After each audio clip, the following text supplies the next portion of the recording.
So, How excited are you? man, it's so great. Chuck, I don't think there's ever been a crowd more pumped, more thrilled to be able to hear from you here today. Right, guys? He's got the questions.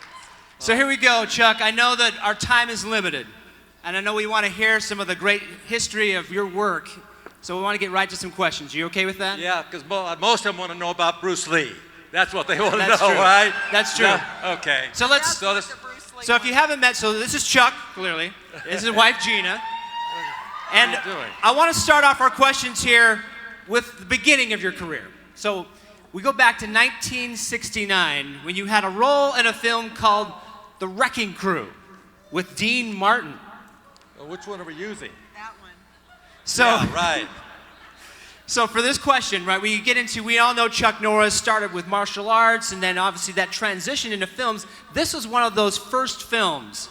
How did you get that role with Dean Martin in that movie? Well, you know, Bruce and I are working out together, and which I'll tell you a little bit later after this. Yeah. But anyway, when we're working out, you know, I'm teaching him my techniques, and he's teaching me his techniques.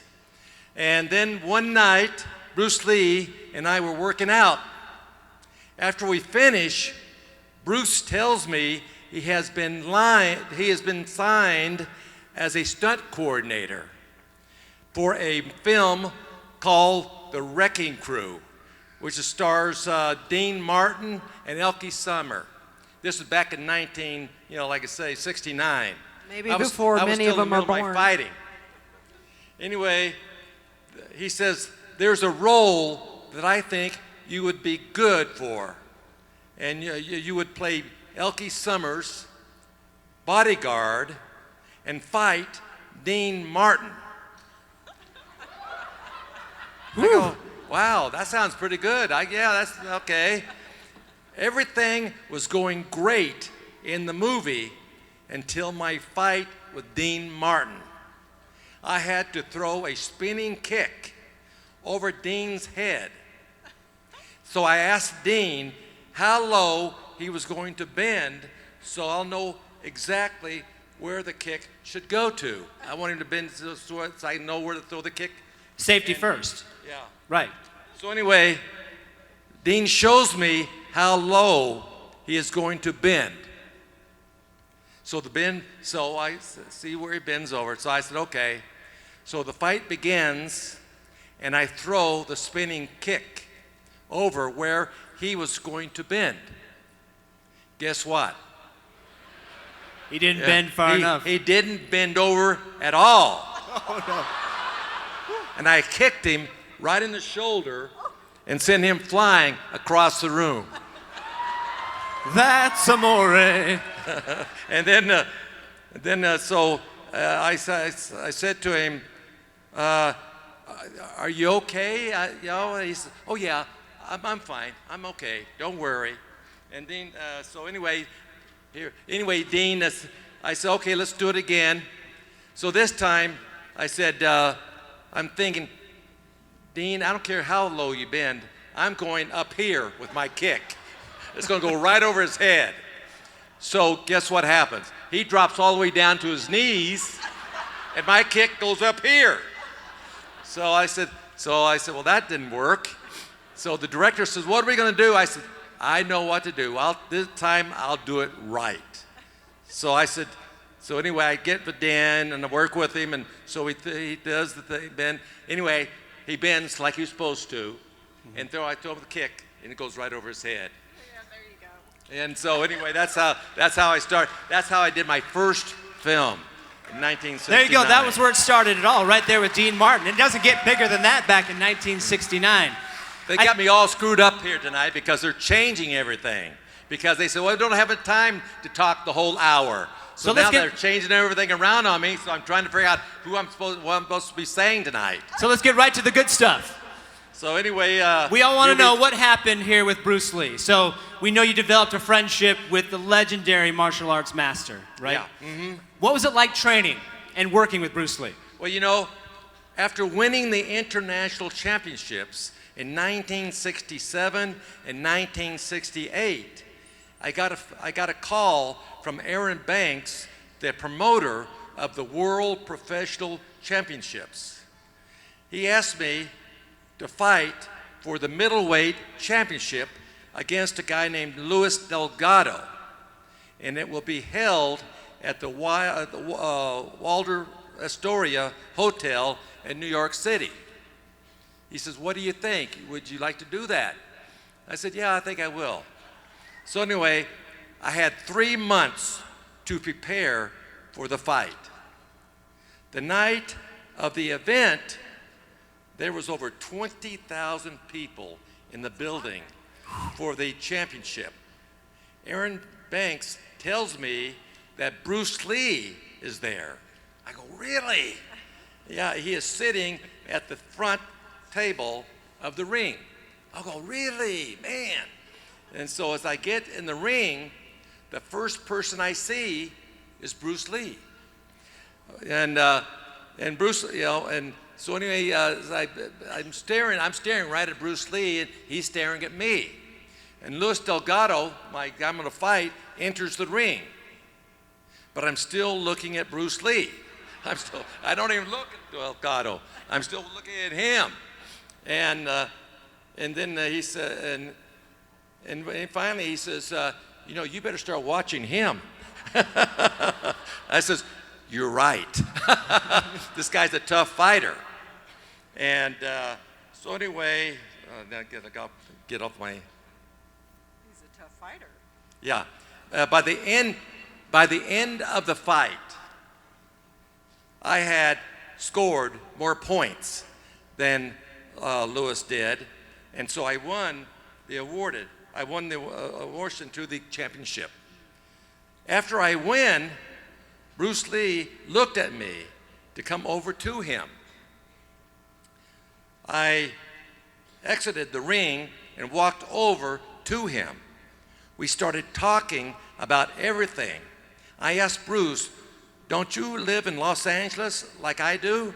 He said, yes, I do. So we decided to begin working out together.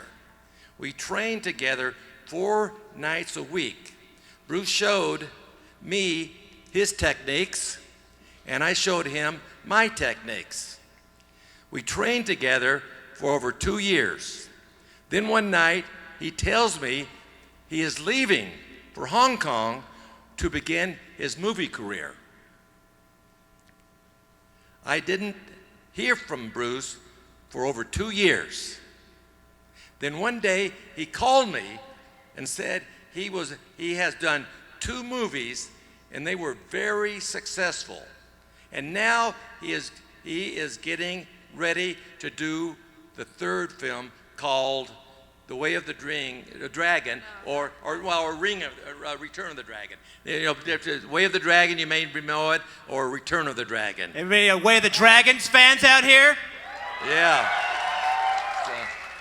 Anyway, the movie is going to have the best fight ever done in film. And I want you to be my opponent in the fight.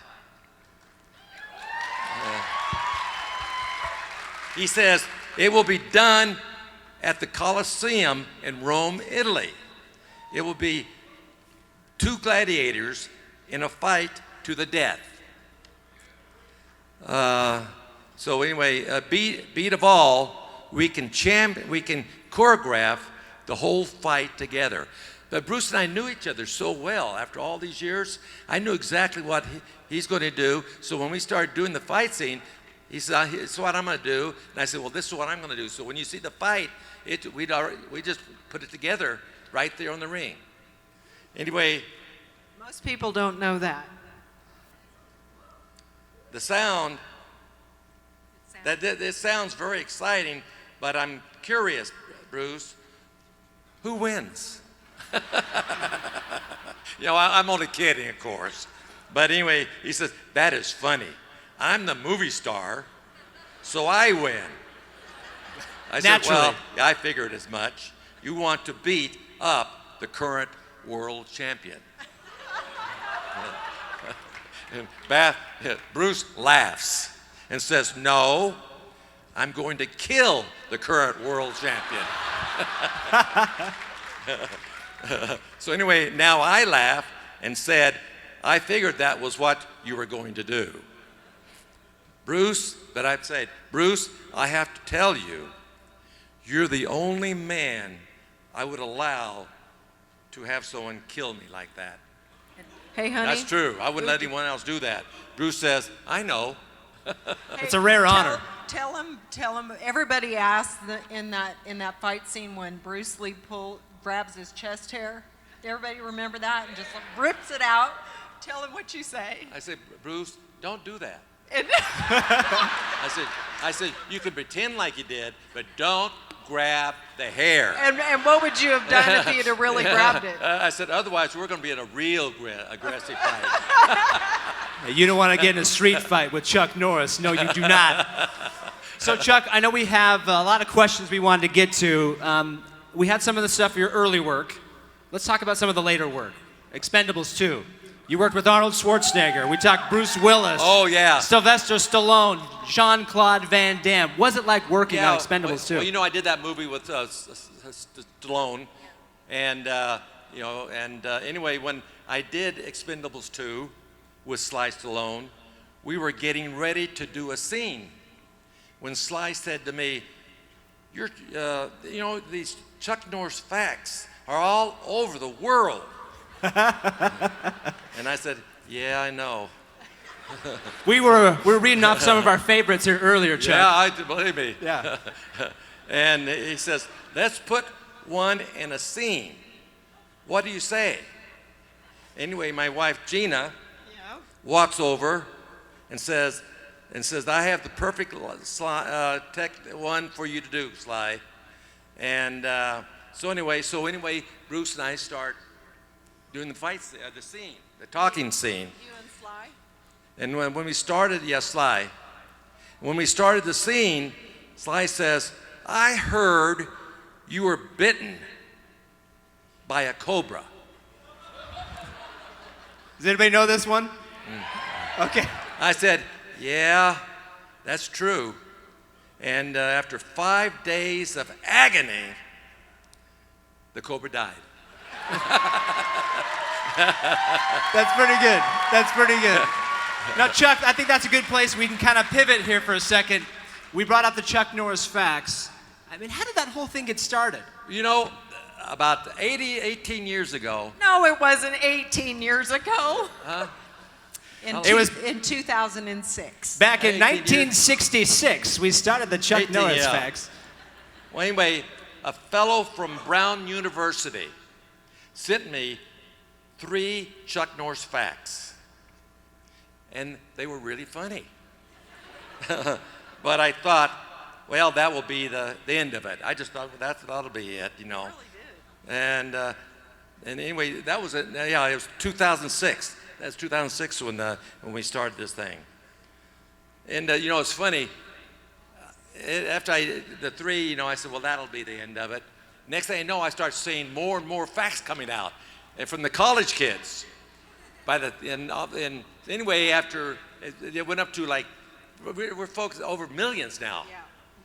Yeah. And yeah. Yeah, he says to me, he goes, honey, this is just a fad. It'll be over in like a couple months. I'm like, okay, well. Maybe a couple decades. But anyway, the thing is, the facts went to the colleges, universities, then to the schools, high schools, then the middle schools, and then militaries started really getting into it. Military. Anyway, and I get a call from the general General in Iraq, in Iraq, and in 2000, and he says, the military is crazy about these facts of yours, and they called and they asked me if I would try to get you to come over to Iraq to see them. And I said, I would be glad to do that, but I don't want to get up there and stand on a thing like this and go, hi, everybody, like I'm doing now. I'd rather be in there touching you guys, too. And seeing them. Truthfully. But anyway, I said, if I can go out there to the banks and see them personally, then I'll come over. He says, I can make that happen. So I go in 2006 to Iraq, and I go to 17 different camps. And I have 20, and I take pictures. And I take pictures with 25,000 military guys. It's like meeting all of you here. It's the same field. It's the same feeling I got. It's like meeting all of you. It's like meeting him. And so anyway, I go back home, and I said, you know, General, if you want me to, I'll come back again in 2007. And you did. And so he says, okay. So I go back in 2007, and I go to all the camps again. And I take pictures to almost 30,000 military. But one of the group, I have to tell you now, here's the funny part. You know, I'm doing it for Navy, Air Force. Army, all of them in Marines. So anyway, I got a group of Marines I'm taking pictures with. 40 of them lined up. So the Marine comes up, first Marine comes up. I'm ready to, you know, put my arm around him. He says, will you get me in a chokehold? So anyway, I get him in a chokehold. They take the picture, and he walks off. Next Marine comes up, get me in a chokehold. So I get him in a chokehold. Next one. So one after another, each one wants a chokehold.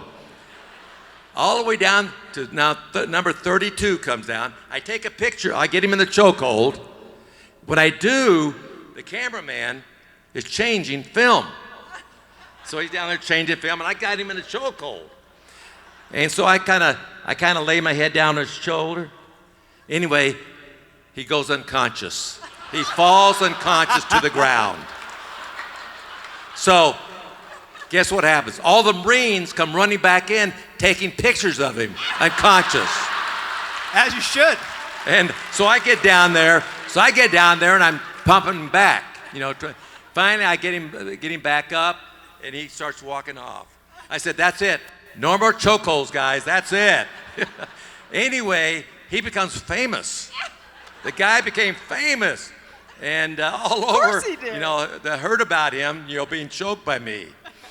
But one of the most exciting things for me personally, if you're Marines, you know, I'm an Air Forceman. I was in the Air Force for 4 years, and that's how I got my black belt. I went to Korea in 1959 and made my black belt over there, and that's how I started my whole career. But Where's your time? You got 3 minutes. Yeah, we only got a couple minutes left here, Chuck. But Give us the good stuff. Give us your favorite stuff. Oh, In fact, let's do this. I know since we have 3 minutes left, you've got some great answers here, Chuck. You've done so much. Walker, Texas Ranger. You've got, we got the Chuck Norris Facts, which we all love. You've got Way of the Dragon. You've got, I don't know how many action films you've been in, probably 1,000. It's probably lowballing it just a little bit. What do you want to be remembered for most? What do what? What do you want to be remembered for most? Can I answer that one? Yeah. Okay, let me answer that, because that is a great question, and I think it's a perfect way for us to leave y'all until tomorrow. Can I read it to you? Please do. I think it's better when someone else talks about the other person instead of them talking about themselves. So if that's okay, let me honor you for a minute. So I know my husband, we've been married 21 years. We have 7 children and 13 delicious grandbabies. But I know my husband as a kind, honest, and humble man that would like to be remembered as a committed Christian, a man who loves his God, has loved and served his country, loves deeply his family and his friends, and has worked tirelessly to make a positive difference in the lives of at-risk children. Quite simply, You'll be known as a humanitarian forever.